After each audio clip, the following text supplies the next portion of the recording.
أعوذ بالله من الشيطان الرجيم. بسم الله الرحمن الرحيم. شهر رمضان الذي أنزل فيه القرآن هدى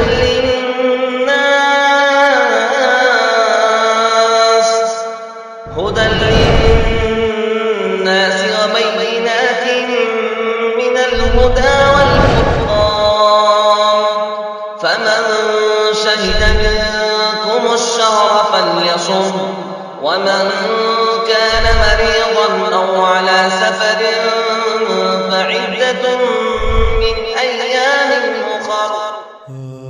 کسی آدمی نے اگر کسی کے ساتھ کوئی برا کام کیا ہو، اگرچہ اس آدمی نے اس کو معاف کر دیا ہو، لیکن اگر وہ سامنے آ جائے برسوں کے بعد تو وہ واقعہ فوراً اس کے ذہن میں آ جاتا ہے، ارے میرے ساتھ اس نے ایسا کیا تھا. میموری سے وہ واقعہ ڈیلیٹ نہیں ہوتا. اللہ تبارک و تعالیٰ نے اسی وجہ سے عربوں کا جیسے وہ آئے حضرت یوسف نے پہچان لیا. یہی وہی ہے جنہوں نے مجھے کنویں میں ڈالا تھا، سب کچھ کیا.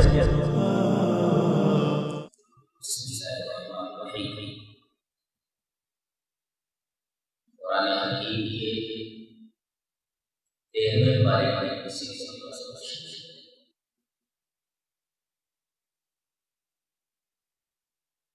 حضرت یوسف علیہ السلام کو جیل میں بھیج دیا گیا. وجہ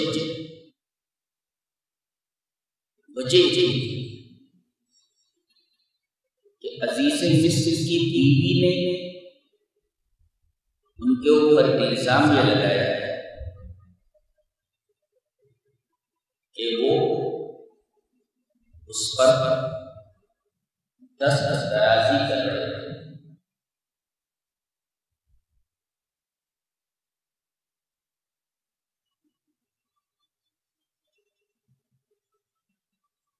الزام لگایا گیا. الزام کی حد میں جرم ثابت نہیں.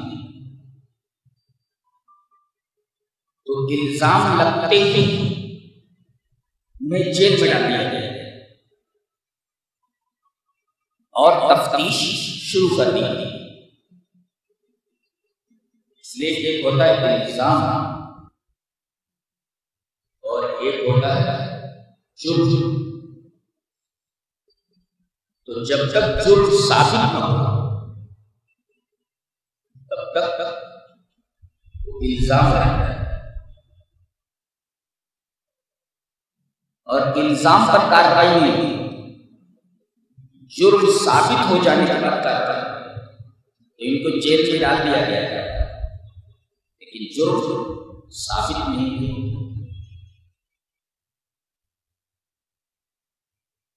اسی دوران جب یہ جیل میں تھے، مصر کے بادشاہ نے خواب دیکھا تھا کہ 7 ہری بالیاں ہیں اور 7 سوکھی بالیاں ہیں، اور 7 موٹی گائیں ہیں اور 7 دبلی گائیں ہیں. تو یہ جو دبلی گائیں ہیں یہ موٹی گایوں کو کھا رہے ہیں. بادشاہ جب نیند سے بیدار ہوا تو حکم دیا کہ منجمین اور خواب کے معبرین کو بلایا جائے، نجومیوں کو بلایا جائے، اور جو خواب کی تعبیر بتلاتے ہیں انہیں دربار میں حاضر کیا جائے. حاضر کیے گئے. اس نے اس خواب کی تعبیر پوچھی. انہوں نے کہا اصغاث واحلام وما نحن بالتأویل لأحلام. یہ خواب پریشان ہے اور خواب پریشان کی تعبیر ہم نہیں جانتے. اب جب تمام نجومی اور تمام معبرین اس خواب کی تعبیر بتانے سے عاجز رہ گئے تو جو ساقی تھا جو بچ گیا اس کو یاد آیا، ارے ہم جو جیل کے ساتھ تھے ان دونوں کے بارے میں جو خواب کی تعبیر یوسف نے بتائی تھی وہ سچی ہو گئی. در حقیقت زہر ملانے کی سازش نانبائی نہیں تھی، اور جرم ثابت ہو گیا اسے پھانسی دے دی. اور یوسف علیہ السلام نے یہی کہا تھا کہ تمہیں پھانسی دے دی اس لیے کہ تم نے زہر ملانے کی سازش کی. اور ویسے ہی ہو اور تم بادشاہ کو پھر سے شراب پلانے لگو گے، بادشاہ کے ساتھی بن جاؤ گے.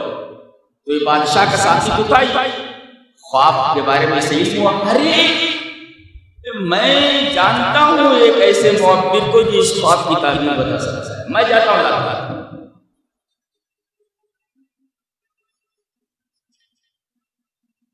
اب وہ وہاں پہنچا اور خود خواب کی تعبیر پوچھی، خواب بیان کیا. حضرت یوسف علیہ السلام نے برا نہیں مانا کہ ارے میں نے تم سے کہا تھا کہ بادشاہ سے ذرا ذکر کرنا کہ کوئی قصور آدمی جیل میں پڑا ہوا ہے، نکال تم بھول گئے. بعض باتیں ایسی ہوتی ہیں کہ آدمی کسی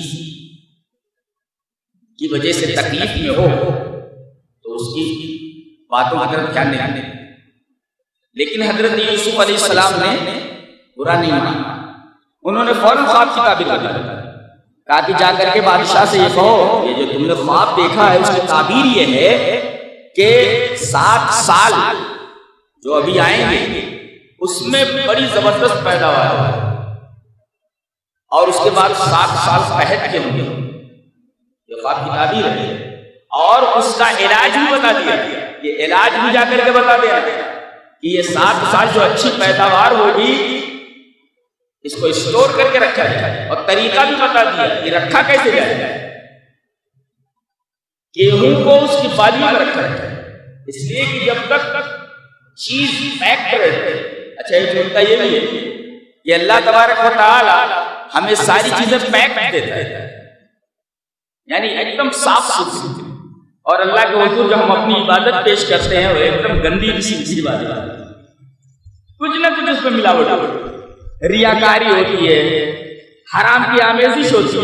اللہ فرما رہا ہے ایک کیلا دیتا ہوں تو پیکنگ کے ساتھ دیتا ہوں، ایک انار دیتا ہوں تو پیکنگ کے ساتھ دیتا ہوں، گیہوں دیتا ہوں تو پیکنگ کے ساتھ دیتا ہوں. میری کوئی بھی نعمت دیکھ لو وداؤٹ پیکنگ دکھا دو، پیکنگ کے ساتھ دیتا ہوں. اور تم ہو کہ کوئی بھی عبادت میری بارگاہ میں پیش کرتے تو اس میں کچھ نہ کچھ مکس رہتا ہے، پیکنگ نہیں رہتی. اس میں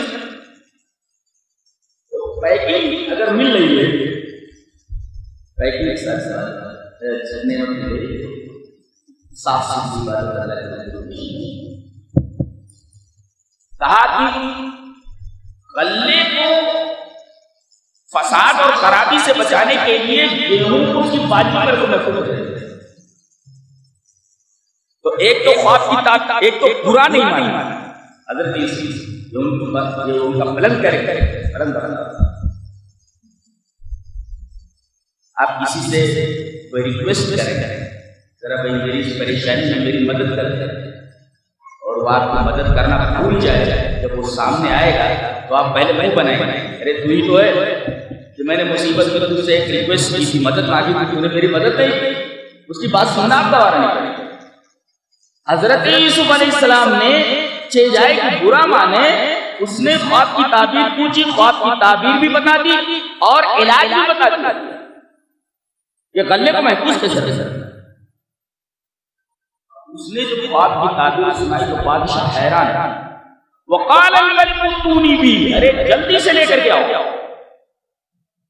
فلما جاءه الرسول قال ارجع الى ربك فاسأله ما بال النسوة التي قطعن أيديهن. جب یہ بلانے والا آیا، قاصد آیا تو کہا کہ میں نے نکل ارجع الى ربك، اپنے بادشاہ کے پاس جاؤ، فاسأله ما بال النسوة التي قطعن أيديهن. پتہ لگا کہ میرے اوپر الزام لگایا تھا عورتوں نے، ان عورتوں سے پوچھو کہ میں بے قصور ہوں.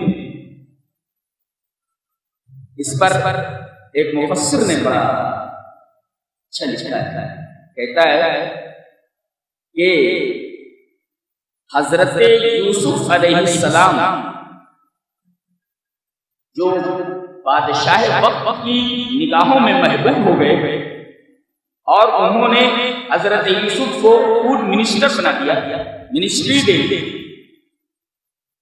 5 وجہ 5 صفات. ایک تو صبر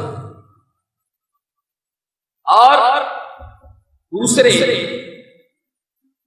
پردہ پوش، تیسرے احترام نصف، چوتھا سیرت کا بیدار ہونا، اور پانچواں علم۔ دیکھو اگر علم نہ ہوتا تو خواب کی تعبیر کیسے بتاتے؟ خواب کی تعبیر بتانے کا علم ہے، تو اس علم کی وجہ سے وہ متاثر ہوا۔ تو متاثر ہونے کی ایک وجہ یہ علم، خواب کی تعبیر کا علم۔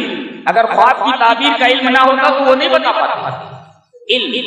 اور دوسرے صبر دیکھتے کہ یہ آدمی 9 سال سے جیل میں رہا ہے تقریباً، اگر کسی اور سے کہا جاتا تو فوراً نکل آتا، یہ تو نکل ہی نہیں جائے گا، کہہ رہا پہلے میرے معاملے کی تفتیش کرو۔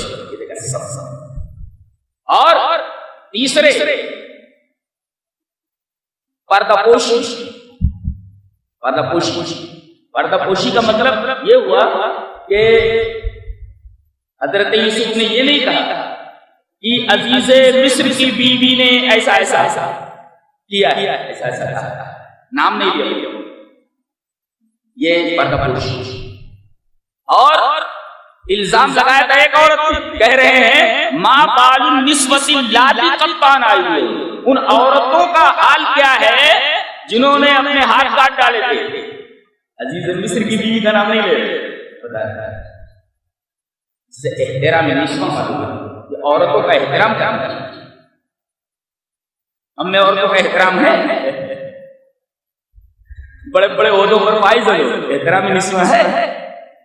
ایسے لوگوں کو قرآن حکیم سے عورتوں کا احترام سیکھنا چاہیے۔ یہ عورت غلط بھی ہو، دیکھو غلط عورت، لیکن پھر بھی حضرت یوسف علیہ السلام اس کا احترام کر رہے ہیں، اس کا نام نہیں لے رہے۔ یہ قرآن سے دور لوگ، یہ دین سے دور لوگ عورتوں کی تقریر نہیں کرتے، عورتوں کا احترام، اور غلط مانتے ہیں۔ اس نے حضرت یوسف پر الزام لگایا، لیکن حضرت یوسف نے پلٹ کر کے انتقام نہیں لیا، بلکہ نسوانیت کا احترام، نام نہیں۔ اور جب عورتیں آئیں تو انہوں نے ڈائریکٹ کہہ دیا ما علمنا علیہ من سوء۔ عربی کا ایک قاعدہ ہے، ماں کے بعد جب مل لایا جائے تو نفی کا عموم ہوتا ہے، کوئی بھی برائی اس کے اندر نہیں دیکھتے۔ یہ مطلب ہوتا ہے قاعدہ ہے نہ ہوتا وما من دابۃ، کوئی بھی دابہ ہو، اس میں عموم ہے، نفی کا عموم ہے کہ کوئی بھی دابہ سے ایک چیز بھی باہر نہ۔ تو ماں علمنا علیہ من سوء، ماں کے بعد مل لایا گیا بتانے کے لیے کہ کوئی چھوٹی سی چھوٹی برائی بھی نہیں دیکھی۔ یہ کس کا اعتراف ہے؟ عورتوں کا اعتراف ہے۔ گویا کہ عورتوں نے شہادت دے دی کہ اس آدمی کا کردار بالکل بے داغ ہے اور اس کی سیرت ایک دم روشن۔ تو صبر، علم، پردہ پوشی، عورتوں کا احترام، پانچواں سیرت اور کیریکٹر کا بیدار۔ یہ پانچوں چیزیں اس بادشاہ نے جب دیکھی تو کہا میرے پاس لے کر گئے۔ تو جب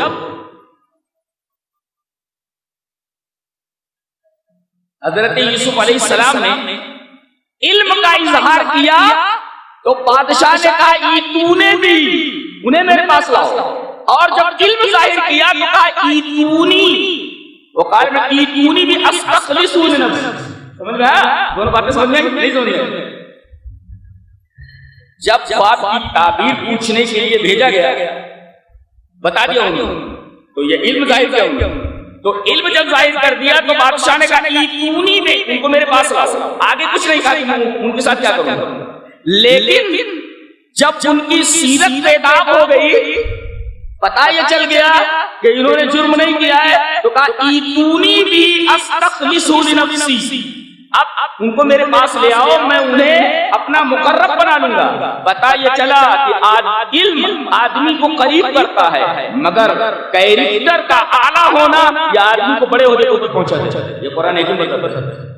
تو صرف علم کافی نہیں، سرٹیفکیٹ لے کر کے گھوم رہے ہیں، عہدہ دے دیا جائے، کیریکٹر بھی دے دو نا۔ سرٹیفکیٹ دیکھنے کے بعد کہ آپ کی ڈگری کیا ہے، آپ کی کوالیفیکیشن کیا، ساتھ ساتھ میں یہ دیکھیے کہ آپ کی سیرت کیا ہے، نزاہت کردار آپ کے پاس ہے یا نہیں ہے. تو دو چیزیں دیکھی جائیں عہدہ دینے سے پہلے. جی آج کیا ہوتا ہے، کوئی بھی بزنس مین، کوئی بھی منسٹر ہو، اپنے ارد گرد کیسے لوگوں کو رکھنا چاہیے. قرآن حکیم بولتا ہے استخلص. خلوص کا مطلب سمجھتے کیا ہوتا ہے؟ خلوص یہ پانی ہے، اس کے اندر ایک بال ڈال دو، یہ پانی خالص نہیں برابر. اب خالص کیسے کرنا؟ بال نکال لو، پانی خالص ہو گیا.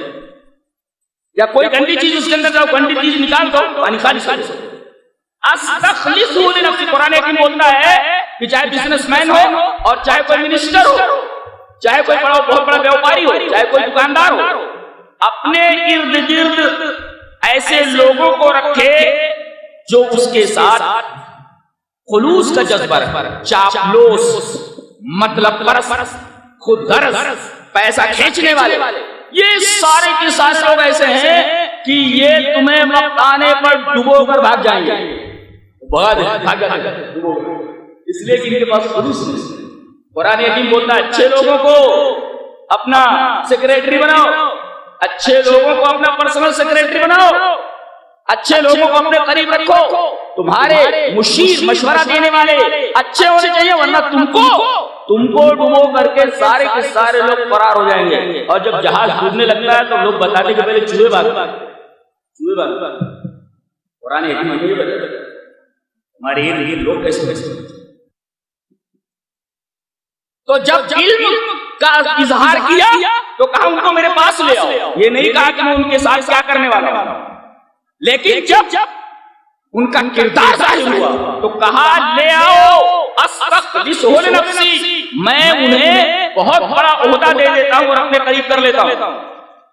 گویا عہدہ دینے کے لیے صرف علم کافی نہیں ہے. قرآن حکیم بتاتا ہے کہ اس کا کیریکٹر دیکھو، پہلے نزاہت کردار دیکھو، اس کا کیریکٹر کیسا ہے. دونوں چیزیں دیکھیں، صرف علم نہیں، کردار. قرآن حکیم کا مطلب اسی کے ساتھ آدمی کی عقل حیران کرتا ہے. یہ چھوٹی سی کتاب ہے، آدمی جیب میں رکھے علم الاولین اور آخرین. اچھا ایک نکتہ اور ایک جملہ ہے، ایک سینٹنس ہے، دو بار کہا گیا، ریپیٹ کیا گیا جملے. وَكَذَلِكَ مَكَّنَّا لِيُوسُفَ فِي الْأَرْضِ. آیت نمبر 21 سورہ یوسف کی آیت نمبر 21 کے اندر وَكَذَلِكَ مَكَّنَّا لِيُوسُفَ فِي الْأَرْضِ. ہم نے زمین میں یوسف کو تمکین دی. تمکین معنی جمع دیا. بیچارے کنویں میں ڈال دیے گئے، کنویں سے نکالے گئے، قافلے والوں نے ان کو لا کر کے بازار مصر میں بیچ دیا. ایک نکتہ بتاؤں، حسن کوڑیوں میں بک جاتا ہے اور علم آدمی کو پوسٹ پر پہنچا دیتا ہے. جب تک حسن تھا تب تک کوڑیوں میں بک گئے بازار مصر، چند درہموں بے دراج و معدودہ قرآن حکیم پیدا ٹکوں میں بک گئے. حسن نے ان کو ٹکوں میں بکوا دیا اور علم نے ان کو منسٹری کی کرسی پر پہنچا دیا. علم اور حسن فرق ہے. جی حسن نے ان کو کنویں کی تہ میں پہنچا دیا اور علم نے ان کو تخت پر بٹھا دیا. پیغام کیا معلوم؟ لڑکے اگر لڑکی ڈھونڈے نا دیندار ڈھونڈے، اور لڑکیاں اگر لڑکا ڈھونڈے تو دیندار ڈھونڈے. اس لیے کہ نبی کریم صلی اللہ علیہ وسلم نے ارشاد فرمایا آدمی کسی لڑکی سے شادی کرتا ہے تو چار چیزیں دیکھتا ہے، حسب لحسبها ولمالها ولجمالها ولدینها.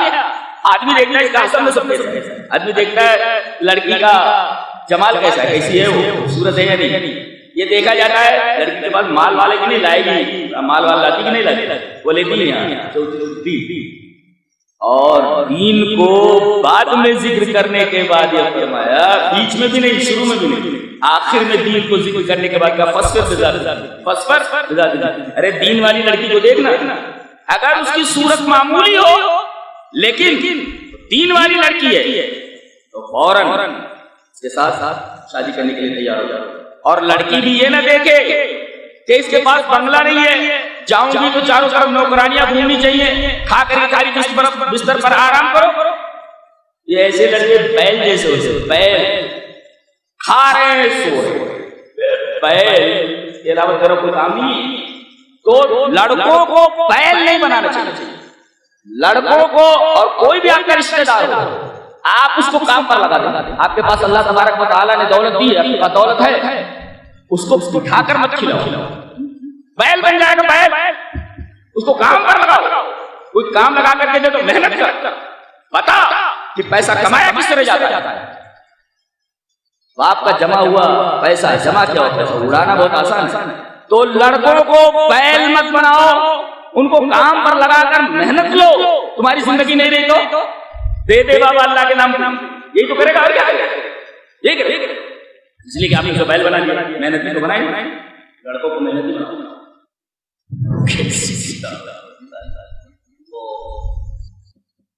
وَكَذَلِكَ مَكَّنَّا لِيُوسُفَ فِي الْأَرْضِ، ہم نے یوسف کو زمین میں جمع دیا. اور یہی جملہ دوبارہ ریپیٹ کیا گیا. آیت نمبر 56 دو جگہ پہ آئی نہیں جملہ، سینٹینس پہ آئی نہیں، the same sentence دو جگہ. کیا ہر آزمائش کے بعد یہ وہاں ہے جب بازار مصر میں بک گئے تو اللہ نے کہا ہم نے زمین میں یوسف کو تمکین کی. بکنے کے بعد عزیز مصر کے گھر میں آ گئے. وہاں قافلے والوں کے ساتھ سے کھانا نہیں، پینا نہیں، سونا نہیں. اب یہاں تو پورا محل مل گیا ہے نا.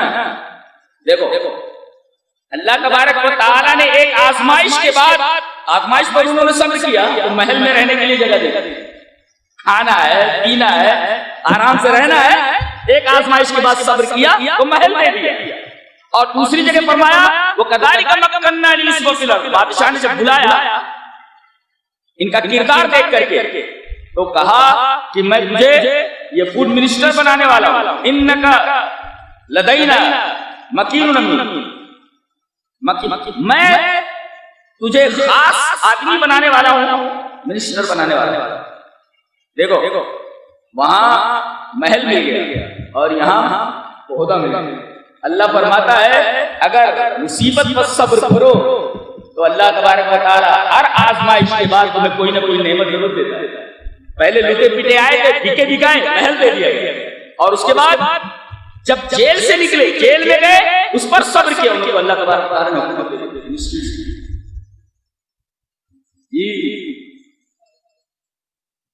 دو آزمائشیں، دونوں آزمائشوں کے سب، ایک آزمائش کے بعد محل دے دیا اور دوسری آزمائش کے بعد منسٹری دے دی، پوری منسٹر بنا دیا. ایسا نقطہ بتا کسی پر الزام لگایا جائے تو تحقیق ہوتی. قرآن حکیم بتاتا ہے کہ جرم کی تحقیق کیوں ہو اور کیسے ہو. تو یہ جو تفتیش کرتے ہیں لوگ، سی آئی ڈی ہو یا سی بی آئی کے لوگ ہو یا کوئی لوگ، اللہ تبارک و تعالیٰ نے تفتیش کا طریقہ بتایا ہے کیوں ہو اور کیسے ہو. اچھا کھڑا کر دیا. حضرت یوسف علیہ السلام بولتے لِيَعْلَمَ أَنِّي لَمْ أَخُنْهُ بِالْغَيْبِ، یہ تفتیش اس وجہ سے میں کروا رہا ہوں تاکہ عزیز مصر کی بیوی کے بارے میں عزیز مصر کو معلوم ہو جائے کہ میں نے اس کی بیوی کے ساتھ خیانت نہیں کی. تحقیق اس وجہ سے لم اخنہ بالغیب، میں نے خیانت نہیں کی ہے عزیز مصر کی بیوی کے ساتھ، عزیز مصر کی غیر حاضری میں. دیکھو کہ تاکہ معلوم ہو جائے کہ میں بد کردار نہیں. الزام رفع کرنے کے لیے کیسے ہو بتایا گیا. حس حس الحق، حس حس کہتے ہیں زجاج ایک لغوی ہے، وہ کہتے ہیں کہ یہ حس حسا جو حصتوں سے مشتق ہے. کیا مطلب؟ یعنی کانت حصۃ الحق من الباطل، یہ حق کا حصہ باطل سے الگ ہو گیا. یعنی تحقیق کا مطلب یہ ہوتا ہے کیسے ہو، کیسے ہو. اس وقت حساسہ سے واضح کیا گیا کہ جیسے حق باطل سے الگ ہو جاتا ہے تو ایسے ہی تحقیق کرو تاکہ حقیقت بالکل سامنے آ جائے، دودھ کا دودھ اور پانی کا پانی ہو جائے، اس کو کہتے ہیں حس حس حس۔ تو جرم کی تحقیق کیوں ہو؟ تاکہ آدمی کو جو الزام لگا ہے وہ معلوم ہو جائے صحیح ہے غلط، اور کیسے ہو اتنی تحقیق کی جائے کہ دودھ کا دودھ اور پانی کا پانی ہو جائے، وہ حس حس معلوم ہو۔ وہ کہ قرآن نے یہ بتایا تحقیق کیوں ہو، اور یہ بھی بتایا تحقیق کیسے ہو، یہ بھی بتایا۔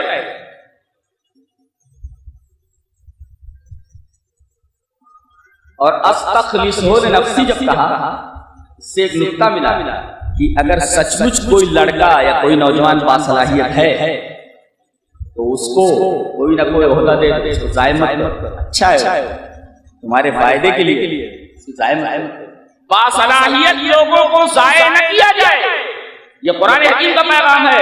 استخلص لنفسی کا معلوم ہوا۔ اور اب ایک نکتہ بتانے جا رہا ہوں، سانس روکو۔ عورت اور مرد میں فرق کیا؟ کہتے ہیں کہ حضرت یوسف کو دونوں نے دیکھا، انہوں نے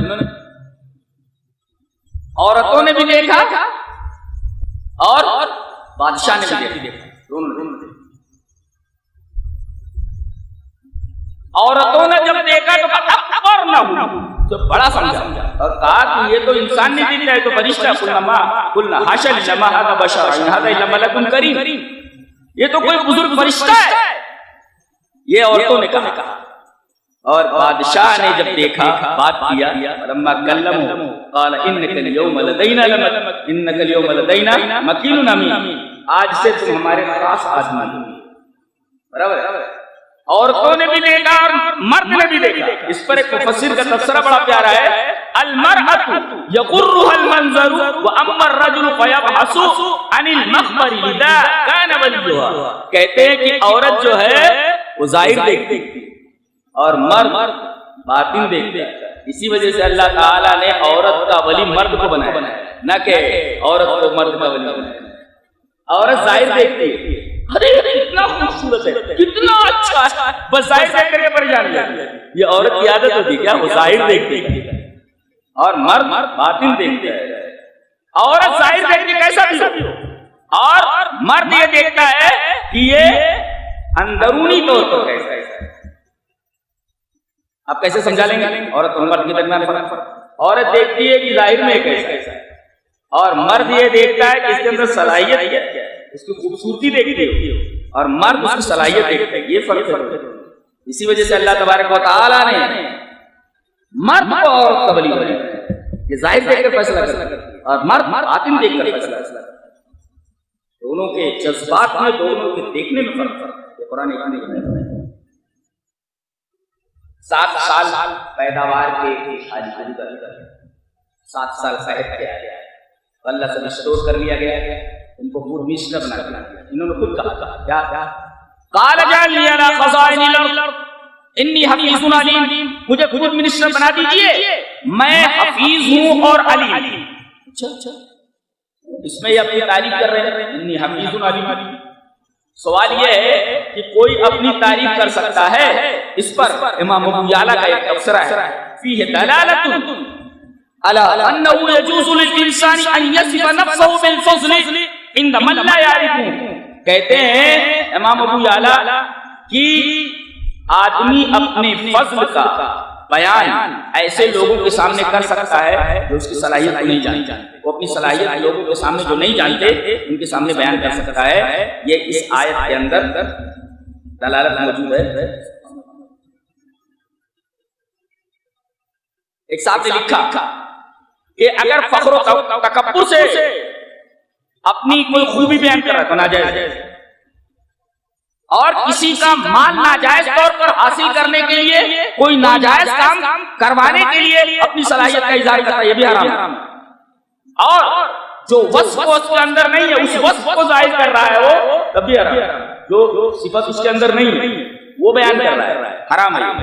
اور فخر و تکبر سے اپنی کوئی خوبی بیان کر رہا ہے، یہ بھی حرام ہے۔ اور کسی ناجائز کام کو کرانے کے لیے، ناجائز چیز کو حاصل کرنے کے لیے اگر اپنی تعریف کرتا ہے کبھی حرام، 3 صورتوں میں اپنی تعریف حرام۔ لیکن اگر اس آدمی کے فضل کو، خوبی کو بیان کرنے سے عوام کو فائدہ ہے، کہتے ہیں کہ یہ قحط کا سلسلہ دراز دور تک ہے، یہاں تک کہ حضرت یعقوب علیہ السلام کے گاؤں تک پہنچ گیا۔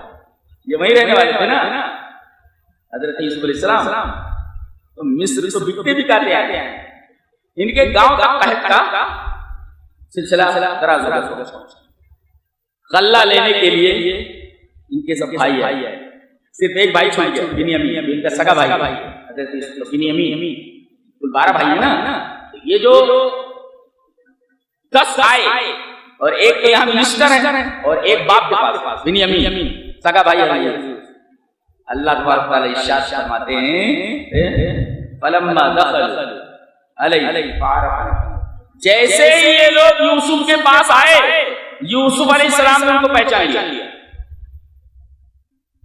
اس پر ایک مفسر نے لکھا ہے کہ آدمی کے ساتھ کوئی برائی کیے ہوئے ہو، اگرچہ وہ اس کو معاف کر دے، لیکن میموری سے وہ واقعہ ڈیلیٹ نہیں ہوتا۔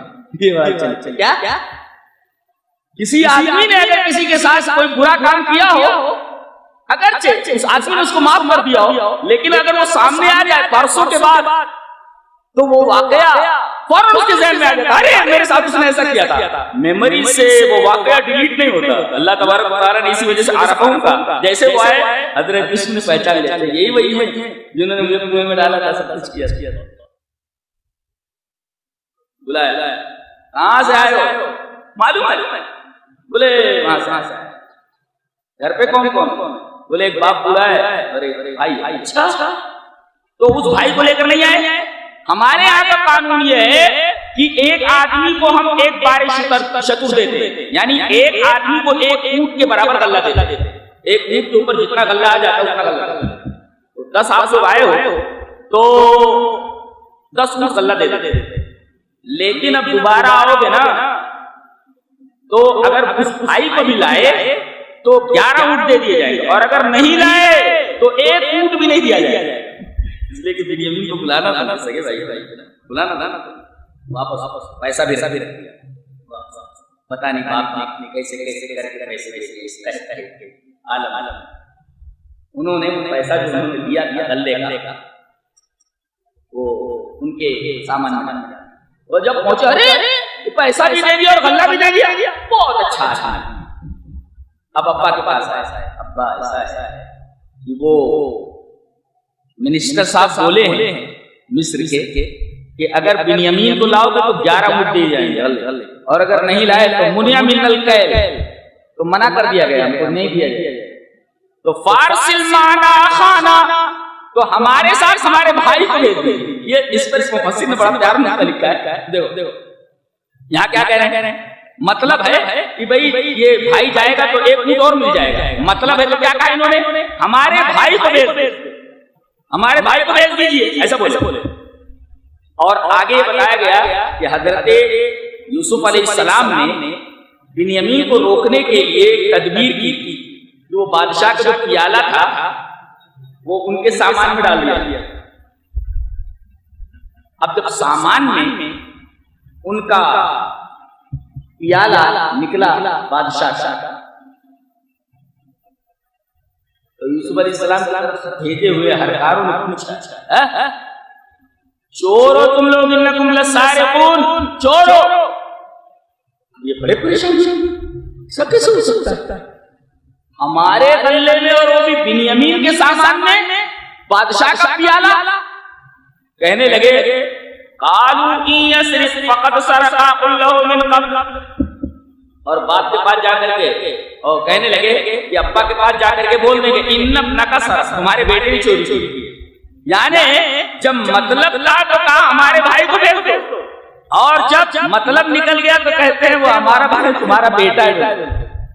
ایسا بھی کہہ سکتے تھے نا، ہمارے بھائی نے چوری کی، ایسا نہیں کہا تمہارے بیٹے نے چوری کی۔ اس پر مفسر کا بڑا پیارا تبصرہ ہے، کہتا ہے قمت الانتہازیتی ان تغیر الخطاب بتغییر المصلحہ، وہ بولتا ہے یہ موقع پرستی کی، مفاد پرستی کی انتہا ہے کہ آدمی مصلحت بدل جائے تو انداز گفتگو بدل جائے. اللہ اکبر، کیا پیارا تفسیر ہے نہیں. قمت الانتہازیتی ان تغیر الخطاب بتغییر المصلحہ، اگر مصلحت بدل جائے تو آدمی کے بولنے کا انداز بدل جائے، انداز گفتگو بدل جائے. یہ موقع پرستی کی انتہا ہے، تو یہ بہت بڑے موقع پرستی.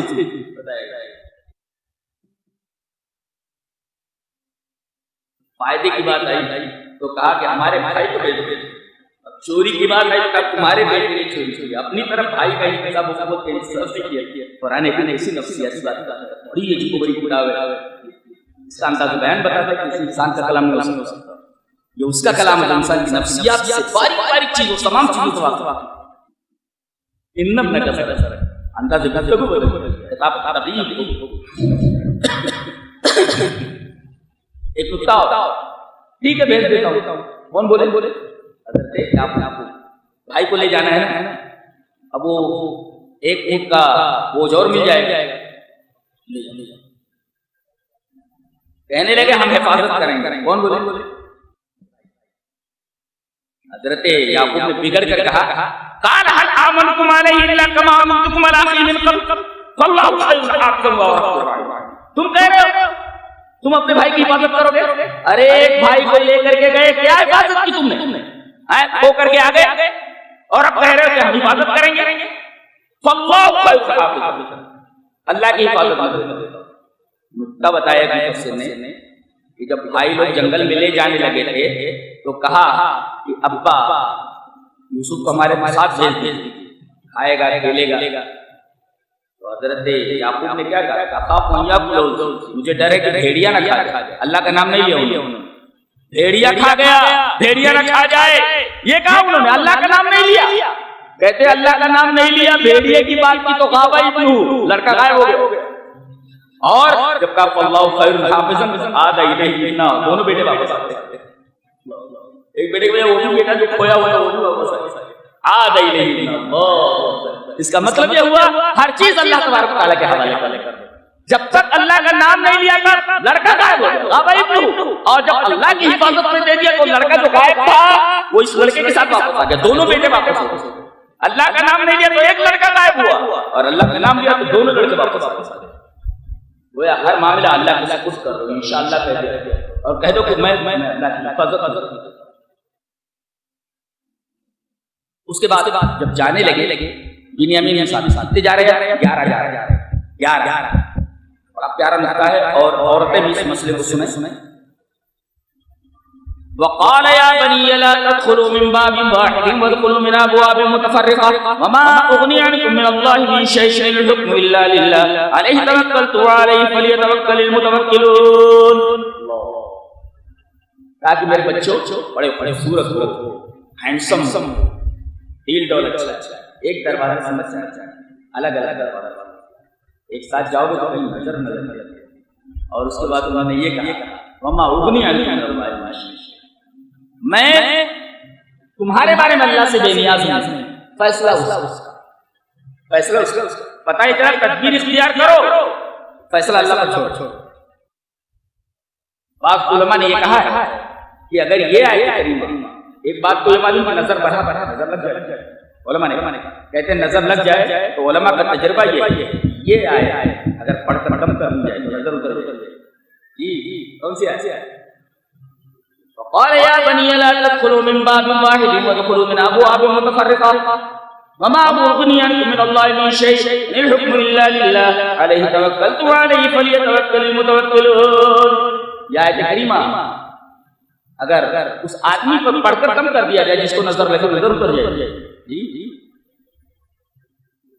قرآن. اور ایک نکتہ یہ معلوم ہوا کہ لڑکوں کے سامنے اپنی بے بسی ظاہر کرو اللہ تعالیٰ. بیٹے میں نے تدبیر کر دی لیکن معاملہ اللہ کے اوپر ہے، اللہ جیسا کرے گا، تاکہ بچے بھی اللہ پر بھروسہ کر سکیں. ارے میں ایسا کر دوں گا، بچہ زندگی بھر وہی میں ایسا کر دوں گا، میں یہ بولتا رہے گا. اس کو سکھاؤ ہر معاملے میں کہ میں بے بس ہوں، معاملہ سب اللہ کے ہاتھ میں، ہمیشہ اللہ کو ہر معاملہ اللہ کے اوپر، اللہ کرے گا تو یہ عادت ڈالو بچوں کے اندر کہ وہ اللہ پر بھروسہ کرنا سیکھیں، اپنے اوپر نہیں، باپ کے اوپر نہیں، اللہ کے اوپر بھروسہ کرنا سیکھیں۔ یہی ساری کریمہ نے ہمیں سکھایا ہے۔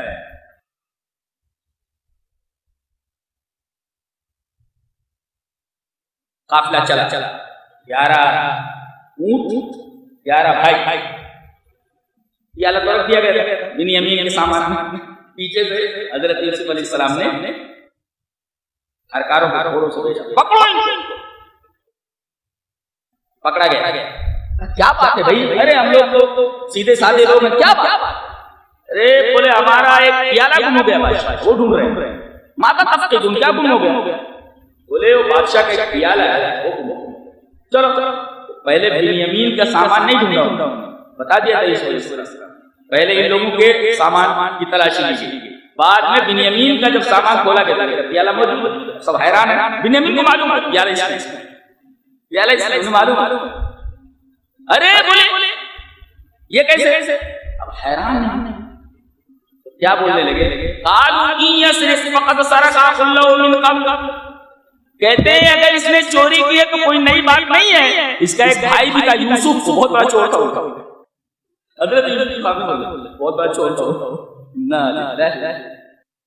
بات ہے آدمی کو برا بھلا کہنا برداشت کر، لیکن اگر بہتان لگا برداشت قاعدہ ہے فاثر یوسف نے بلند اخلاقی، دیکھو حضرت یوسف علیہ السلام کی اس بہتان کو بھی وہ چھپا کے فاثر یوسف فی نفسی ولم یبدہ، ظاہر نہیں کیا، پوچھ لیتے کیا کہہ رہے ہو تم، کیا چوری کی، تو پوچھ لینا، نہیں بس یہ بلند اخلاق آدمی گالی برداشت کر سکتا ہے، لیکن اس کے اوپر بہتان لگایا جائے برداشت کر، لیکن حضرت یوسف علیہ السلام بہتان کو بھی برداشت کر۔ اب بڑا پیارا پوچھا گیا سزا کیا ہوگی؟ سزا تمہارے ہاں کے قانون کے مطابق ہونا یا ہمارے ہاں مصر کے قانون کے مطابق سزا ہونا؟ چور کی۔ اب ان کے قانون میں، حضرت یعقوب علیہ السلام کے قانون میں جہاں یہ رہتے تھے یہ تھا کہ اگر کوئی چور ہو اور چوری ثابت ہو جائے تو اس کو غلام بنا لیا جائے۔ فوراً انہوں نے کہا جزاؤ ما وجد فی رحلہ فہو جزاؤ، جس کے کجاوے میں اور جس کے سامان میں چوری کا سامان پایا جائے بس اس کو غلام بنا لیا جائے۔ اس پر ایک مفسر نے بڑا اچھا تفسیر لکھا ہے کہ اذا کان اللہ لک الہم عدوک حجتک، کہ اگر اللہ تمہارے لیے تدبیر کر دے تو تمہاری دلیل کو دشمن کے منہ سے ظاہر کر دیتا ہے۔ وہ بول دیتے تھے نہیں یہاں کیا قانون، یہ کچھ دے دلا کے چھڑا دو کا غلام بنا لو، یہ منہ سے نکل گیا، کون کا پکڑ لو ان کو۔ حضرت بنیامین کو پکڑ لیا گیا اور لا کر کے حضرت یوسف کے پاس رکھ دیا۔ ابھی جب آئے پہلے سے ملاقات ہوئی، جب ملے دونوں بھائی لائے پہلے پکڑے جانے سے پہلے معلومات ہو پہچان کر تو 11 آئے تھے نا، تو کہا کہ وہ چھوٹے کو میرے پاس جو نہیں آیا تھا میں اسے ملنا چاہتا۔ اب ان بھائیوں کو کیا معلوم یہ کیوں بلا رہے ہیں؟ ابھی بنیامین کو بھی معلوم ہے مجھے کیوں بلایا جائے۔ وہ جو تمہارا چھوٹا بھائی ہے نا اسے میرے کمرے میں بھیجو۔ اب منسٹر کے کمرے میں آئے بنیامین کو تو اب خیال میں بھی ان کے نہ رہا ہوگا یہ منسٹر ہے آپ بلایا جا رہا ہے کمرے میں میرا بھائی ہے، بلاؤ۔ ابھی جانتے ہو کون ہوں؟ قال انی انا اخوک، دونوں بھائی جو روئے، قال انی انا اخوک، میرا بھائی یوسف۔ اب وہ رونے لگے تو حضرت یوسف علیہ السلام نے تسلی کی، فلا تبتئس بما كانوا، بھائیوں نے جو ہم لوگوں کے ساتھ کیا ہے اس پر غم مت کرو۔ اس پر ایک مفسر نے بڑا اچھا نسخہ بیان کیا ہے کہ جب پریشانی کا دکھ کا موقع آیا تو حضرت یوسف نے کہا لا تبتئس، مایوس غمگین، اور جب موسیٰ پر مصیبت آئی تو شعیب نے کہا لا تخف، ڈرنا نہیں، یہ 20ویں پارے میں۔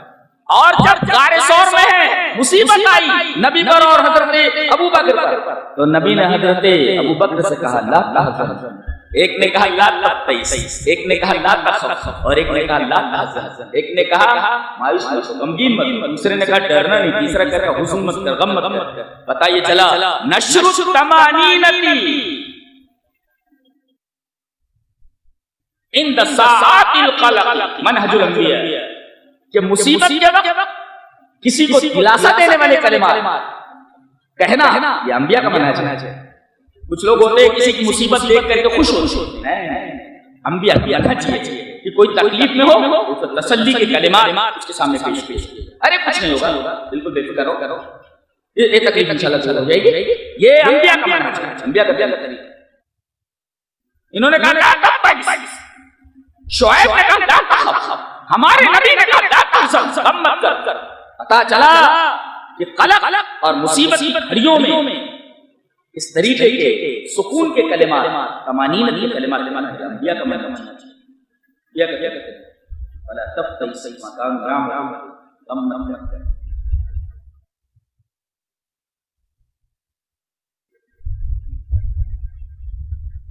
حضرت یوسف علیہ السلام جب کلہ لگوا کر کے ان کو بھجوانے لگے تو تمام سے یہ کہا بنیامین کے آنے سے پہلے کی بات، الا ترون انی اوفی الکیل، آئی کو لے کر کے آنا، الا ترون انی اوفی الکیل، میں پورا کا بوجھ دے دیتا ہوں، یہ دیکھ نہیں رہے۔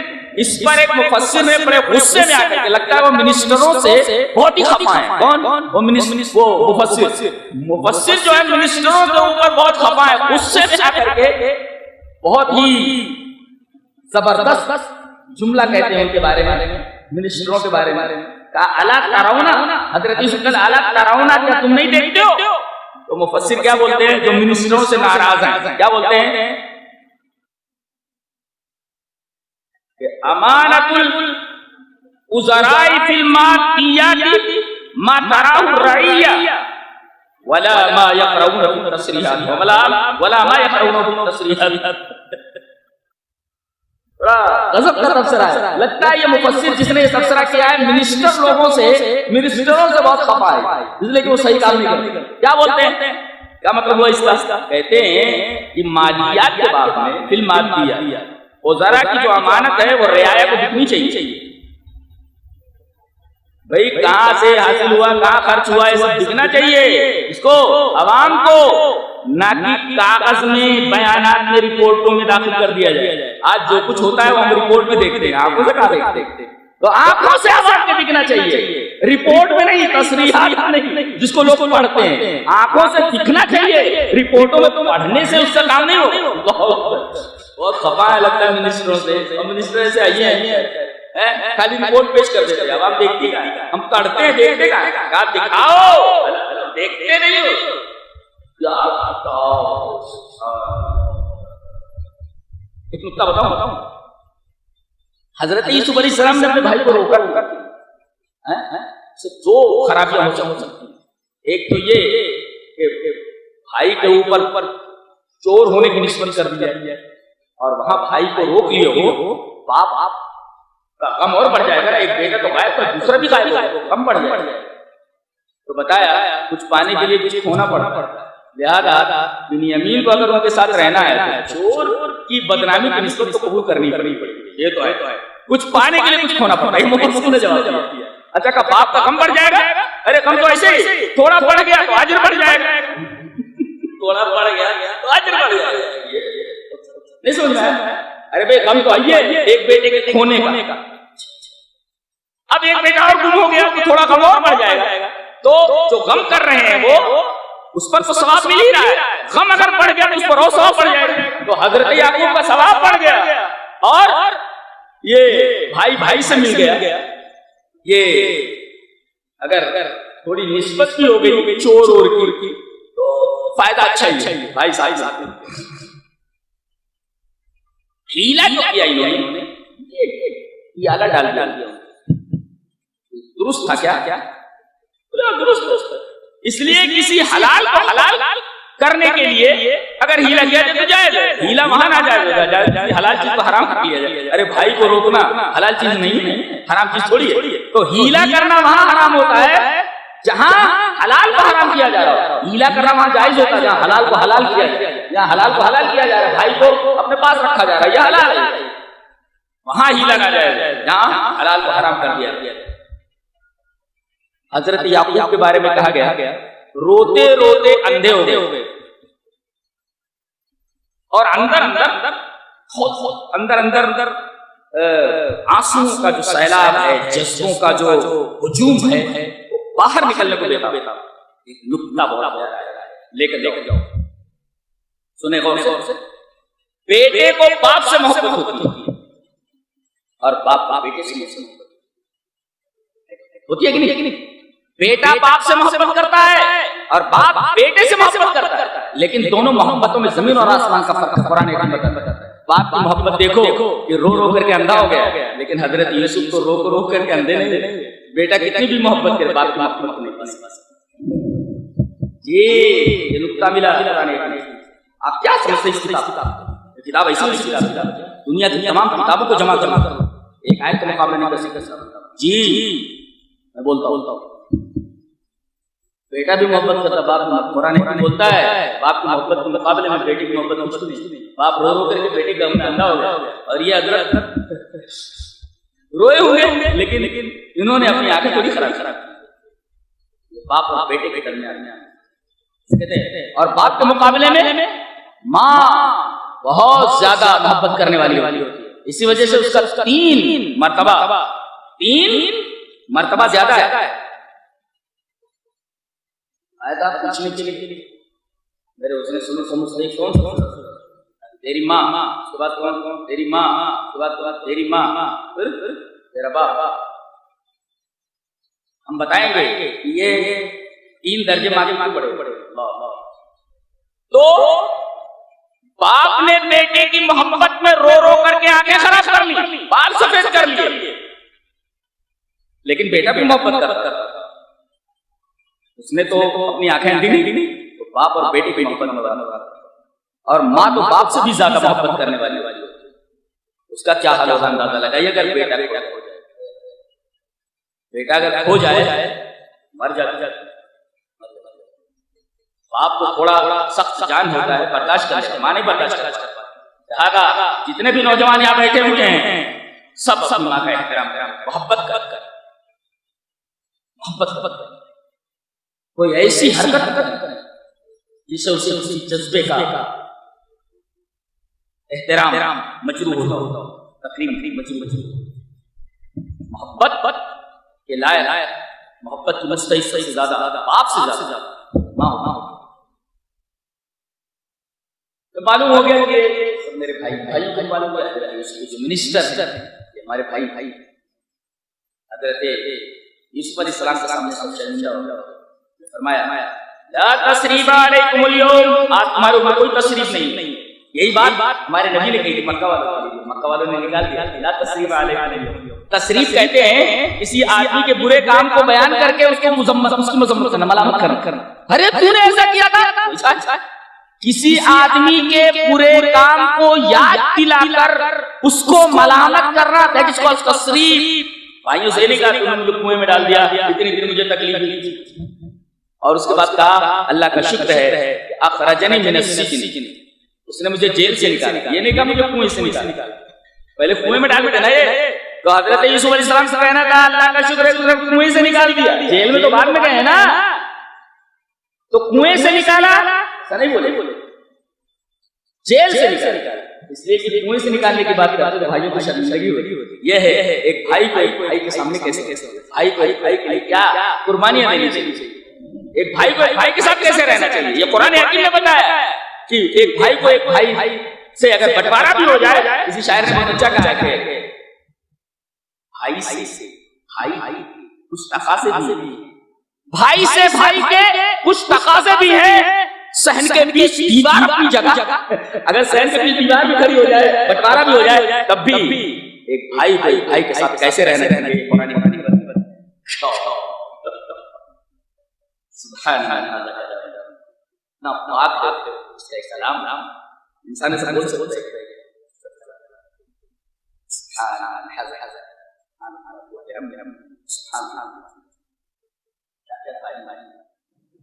حضرت یوسف علیہ السلام نے تخت پر بٹھایا اپنے ماں باپ کو،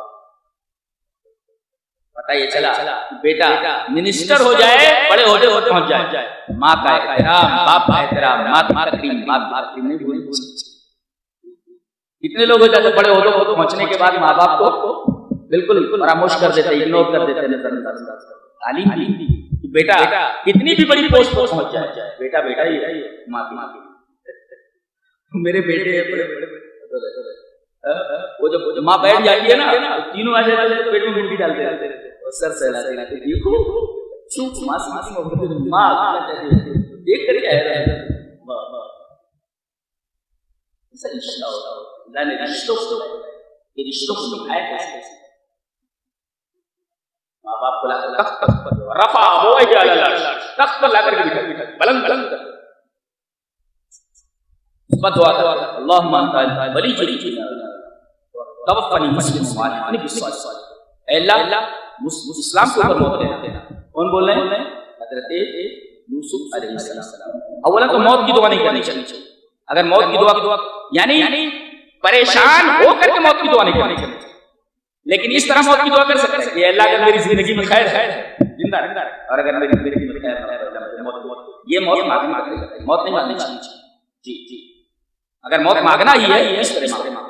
انہوں نے کہا توفنی مسلم، اے اللہ اسلام کے اوپر موت دے۔ انہوں نے موت نہیں مانگی بلکہ اسلام کے اوپر زندگی گزارنا آخر دم تک، اس کی دعا کی، موت کی دعا نہیں کی۔ یہ حضرت یوسف علیہ السلام کا بلند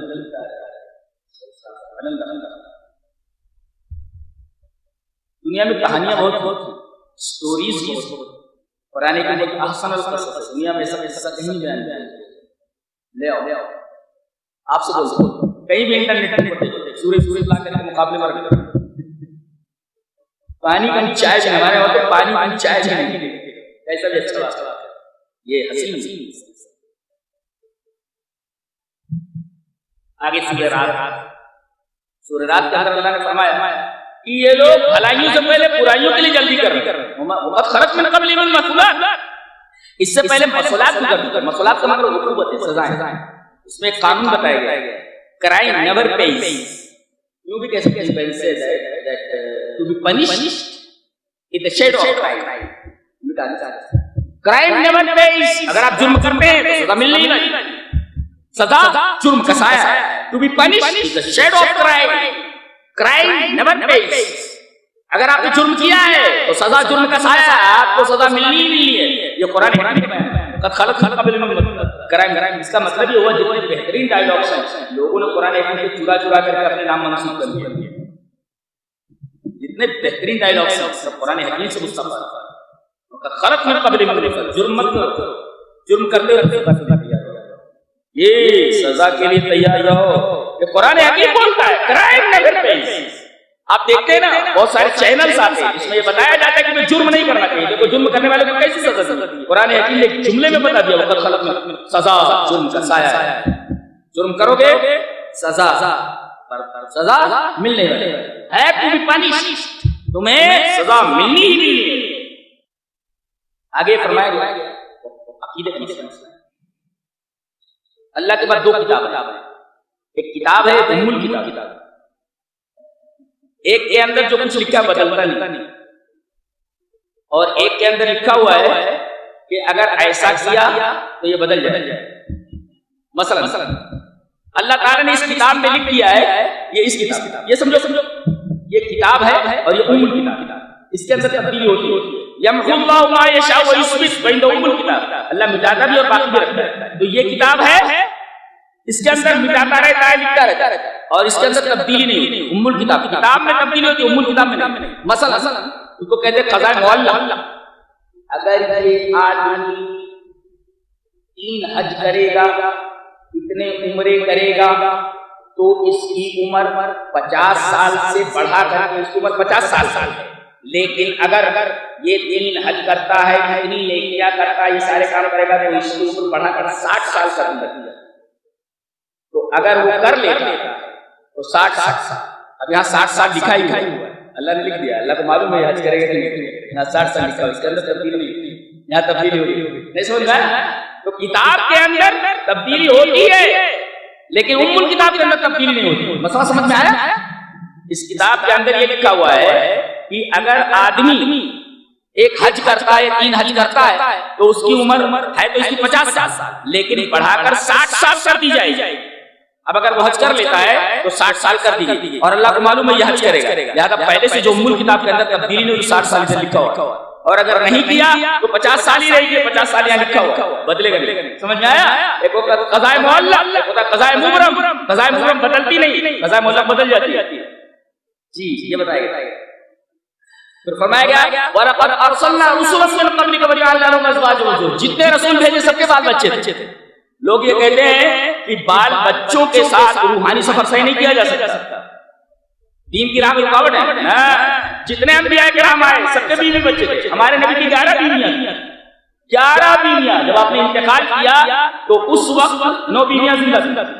اب کوئی کہے کہ 11 بیویاں ہمارے نبی نے کی، کیا نبی عیش کرنا چاہتے تھے؟ نہیں، اس کا جواب دیا گیا ہے اگر عیش کرنا چاہتے تو 50 سال تک 40 سال کی بیوہ کے ساتھ زندگی تھوڑی گزارتے، 50 سال تک بیوہ کے ساتھ رہتے ایک ہی شادی، اور جب تک حضرت خدیجہ کے نکاح میں دوسرا نکاح نہیں کیا۔ نبی 50 سال کے ہو گئے، 50 سال کے بعد کیا رہ جاتا ہے؟ جوانی کا موسم گزر جاتا ہے۔ تو جب تک جوانی رہی تب تک آپ نے حضرت خدیجہ کے ساتھ جوانی گزار دی، بیوہ کے ساتھ۔ اگر ایسی پرستی مقصود ہوتی تو جوانی میں بھی شادیاں کر ڈالتے۔ یہ بیوہ کے ساتھ 50 سال تک زندگی گزارنا آپ کی عفت اور پاک دامنی کا اتنا زبردست مظہر ہے، تعریف نہیں کی جا سکتی۔ نوجوانی میں آدمی عیش کرتا ہے، بڑھاپے میں کیا کرے؟ یہ جو بعد میں آپ نے شادیاں فرمائی اس کا مقصد دعوت دین، تبھی حضرت عائشہ سے شادی فرمائی، بہت بڑی عالمہ۔ میں کہتا ہوں آدھا علم امت کا دیا گیا حضرت عائشہ۔ بڑے بڑے فتوے جو حضرت صحابہ دیتے تھے فتواؤں پر اعتراض کر دیتے، فتوا صحیح نہیں، یہ فتوا صحیح نہیں، اتنا علم دیا گیا حضرت عائشہ۔ باپ حضرت ابوبکر نے کئی بار مسئلے پوچھے حضرت صدیق سے، جی تو بیٹی کو اتنا پڑھا دو کہ تم مسئلے بیٹی کو پڑھاتے ہو۔ اتنے علماء الحمدللہ لڑکیوں کا مدرسہ کھولے ہوئے ہیں اور اس میں لڑکیوں کی تعلیم ہو رہی ہے، دینی تعلیم۔ آپ کو خوش ہونا چاہیے، بیٹی علم دین حاصل کر رہی ہے، ضرورت پڑے تو حضرت ابوبکر نے پوچھا تھا بیٹی جنازے میں کتنے کپڑے دیے، حضرت صدیق نے پوچھا تھا حضرت عائشہ، جی تو بیٹی کو اتنا علم دین دے دو کہ تمہیں اس سے مسئلہ پوچھنے کی ضرورت ہے۔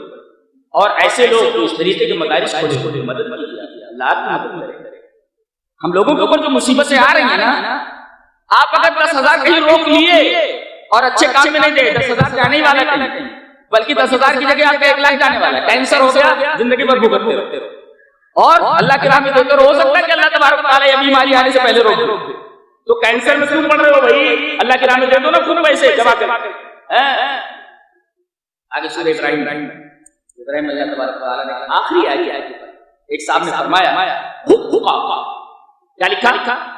تبصرہ کرتا ہے لِهَذِهِ الْآيَةِ أَن تَكُونَ عُنْوَانًا لِكِتَابِ اللَّهِ، یہ آیت ایسی ہے کہ اسے اللہ کی کتاب قرآن حکیم کا ٹائٹل بنا دیا ہے۔ عنوان مینس ٹائٹل۔ حق لِهَذِهِ الْآيَةِ، یہ آیت اس بات کی حقدار ہے کہ ان تکون عنوانا لکتاب اللہ، کہ اللہ کی کتاب کا ٹائٹل بنا دیا جائے، اس کو ٹائٹل فرنٹ پر لکھ دیا جائے، ھذا بلاغ للناس ولینذروا به وليعلموا انما هو الہ واحد وليذکر اولو الالباب۔ اللہ اکبر، پوری شریعت کو سمو دیا ہے اللہ نے فرمایا میرا خط تمہاری تمام انسانیت کے نام، خط پڑھنا ہی ہے، اب پڑھو۔ کیا کیا لکھا ہو؟ 3 باتیں، ڈر جاؤ، جہنم سے ڈر جاؤ، جنت کے راستے میں لگ جاؤ، اور توحید زندگی بھر بدل، انما هو الہ واحد، ہمیشہ یاد رکھنا کہ اللہ ہی بات ہے، صرف ولیذکر کرا، ہر قدم پر تم نصیحت حاصل کرتے رہو قرآن حکیم سے۔ اللہ سچ آدمی نے بالکل صحیح کہا، کسی نے صحیح کہا کہ اس آیت کریمہ کو قرآن حکیم کا ٹائٹل بنا دیا جائے، عنوان بنا دیا جائے، اور وہ آیت یاد کر لو۔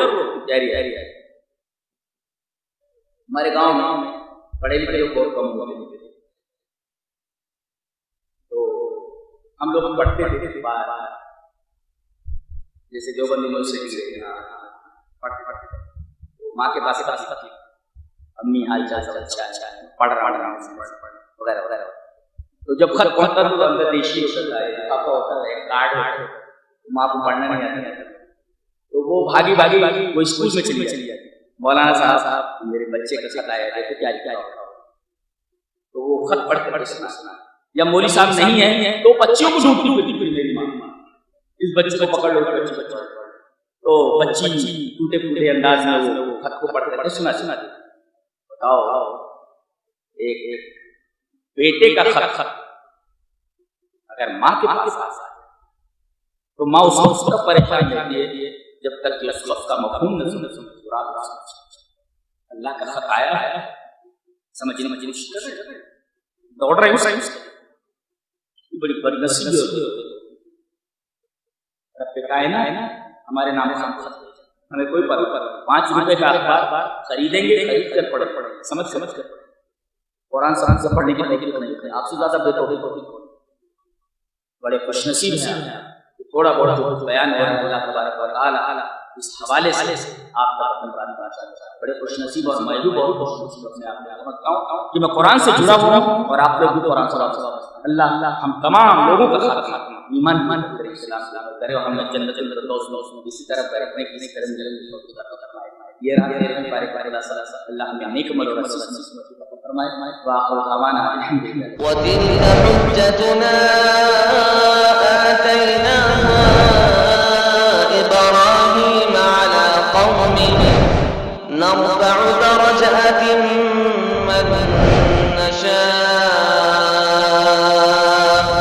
إِنَّ رَبَّكَ حَكِيمٌ عَلِيمٌ۔ وَوَهَبْنَا له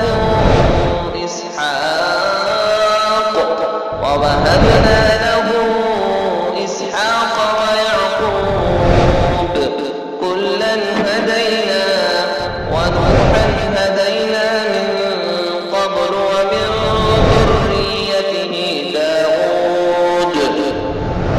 ومن ذريته داود وسليمان وأيوب ويوسف وموسى وهارون